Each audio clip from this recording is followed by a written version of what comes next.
ഇന്ന് നമ്മുടെ fat loss ജേണിയുടെ day 5.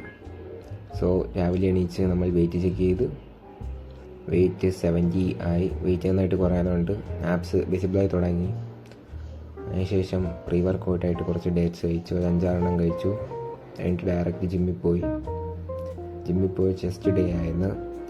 First incline Smith machine press ചെയ്ത് 3 സെറ്റ് ചെയ്ത്, അതിനുശേഷം പെഗ് ഡെക്ക് ഫ്ലൈ ചെയ്ത് അതും 3 സെറ്റ് ചെയ്ത് നല്ല ഫോമിലൂടെ ചെയ്ത് നല്ല പക്കയായിട്ട് ചെയ്യാൻ പറ്റി. അതിനുശേഷം ഷോൾഡർ പ്രസ്സിലോട്ട് പോയി അതും ഒരു 3 സെറ്റ് അടിച്ച് നല്ല കൺട്രോളോടെ സ്ക്യൂസ് ചെയ്ത് അടിച്ച്, അതിനുശേഷം ഷോൾഡറിന് വേണ്ടി ലാറ്റർ റൈസ് ചെയ്യാൻ പോയി. ലാറ്റർ റൈസ് 6 സെറ്റ് ചെയ്ത് ചെറിയ വെയിറ്റ് ഇട്ട് 7.5 കിലോട്ടാൻ ചെയ്ത. അതിനുശേഷം വൈകുന്നേരം ബാഡ്മിൻ്റൺ കളിക്കാൻ പോയി. കാർഡിയോയും ചെയ്ത് 1 മണിക്കൂർ 1.5 മണിക്കൂർ കളിച്ചു. So every task is completed. വൈകുന്നേരം വാക്കിനും പോയി. See you guys tomorrow. Subscribe.